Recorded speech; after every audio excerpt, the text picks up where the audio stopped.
This is a DGHradio.com news and information Virgin Islands news review. Welcome, everyone.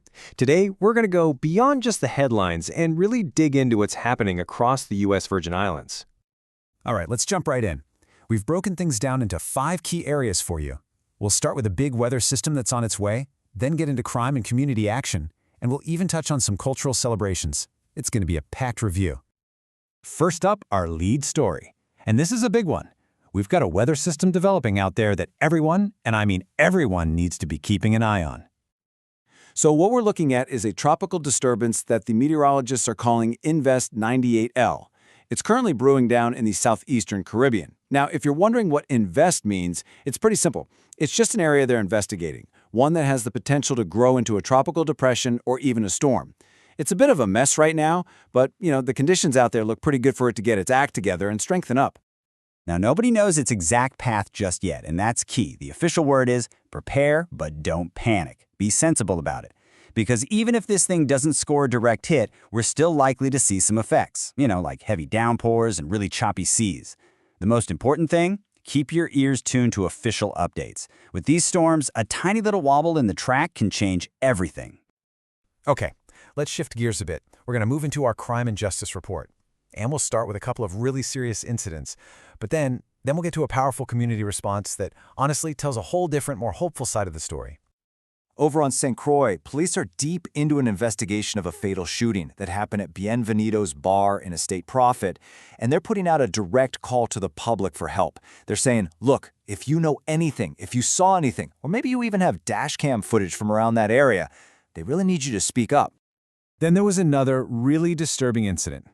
An arrest has been made in connection with a brutal hammer assault right in Christiansted. The victim was left with some very serious head injuries. And get this, it all apparently started over a simple traffic argument. Just unbelievable. And that whole situation brings us to some really, really important advice from the VI Police Department. They're basically reminding all of us that when things get heated on the road, the absolute best thing you can do is nothing.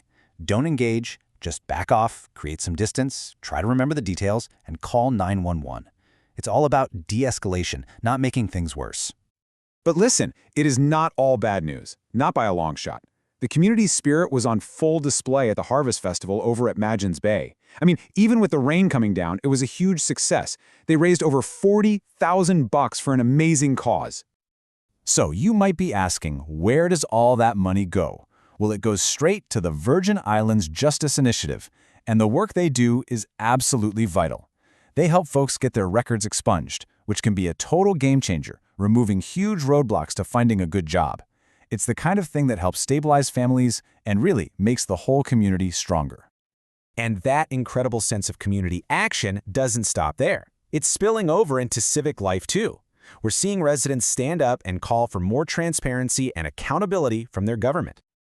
Just this past weekend, the No King's Day events brought a lot of people together, all focused on getting more involved in a nonpartisan way. And this wasn't just some rally where people show up and shout.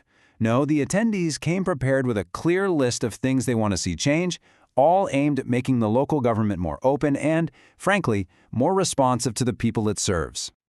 Now, to really get what these demands are about, it helps to understand a little bit about how the government here is set up. There's this one key role that's kind of unique to the USVI, the Lieutenant Governor. See, in most states on the mainland, you'd have a bunch of different agencies handling things. Here, a whole lot of that responsibility is centralized right in this one single office. And when you look at it, you can see just how much this one office really touches people's everyday lives. I mean, we're talking about everything from protecting your property rights with land deeds to making sure the insurance market is stable and even helping our seniors figure out their health coverage. Seriously, this office is woven into the very fabric of the territory. All right, let's look to the future now. We're going to talk about some key initiatives that are all about the long-term health and future of the islands. And if there's one big theme connecting all of this, it's building resilience, right from the ground up. So it's no secret that temperatures are rising, and it's becoming a bigger and bigger issue. The University of the Virgin Islands recently held a heat summit to tackle this head-on, focusing on practical ways to keep us all safe. And we're not talking about some high-level abstract ideas here. These are real, concrete steps, like getting more shade up in public spaces and tweaking work and school schedules so people aren't out during the absolute worst heat of the day. On the public health front, there's a fantastic new program that's taking on diabetes prevention where it can make a huge difference, right on school campuses. The whole strategy is really brilliant in its simplicity. It's all about making small, consistent changes. Things like nutrition, exercise, sleep. The idea is that these little adjustments can have a massive positive impact on a kid's health for the rest of their life. And you know, that same theme of self-reliance was front and center at UVI's World Food Day event over on St. Croix. It was a huge celebration of local agriculture. They were showcasing all kinds of climate-smart farming techniques and really putting a spotlight on the young entrepreneurs who are, let's be honest, absolutely key to the island's food future. Okay, for our last section, let's dive into business and culture. We've got a couple of great stories here that show how the islands are growing and celebrating. So, you might have heard of that popular floating taco bar over on St. John? Well, they're looking to expand with a brand new spot planned for Lindbergh Bay on St. Thomas. The big idea is to tap into all that cruise ship traffic. But it's not a done deal yet.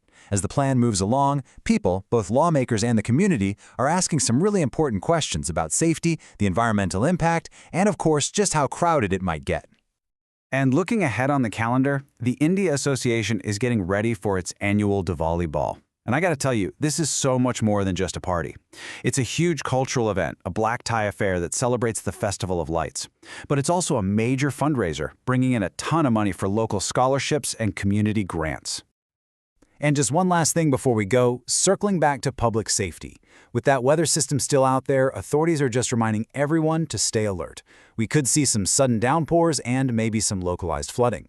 And the number one message is simple but so important. Never, ever try to drive through a flooded road. Just don't do it. So there you have it. From getting ready for the weather, to dealing with public safety, to seeing people get engaged in their communities and new businesses popping up, what we're really seeing is a territory that's actively navigating its challenges while also celebrating its incredible strengths. And that really just leaves us with one final thought to chew on.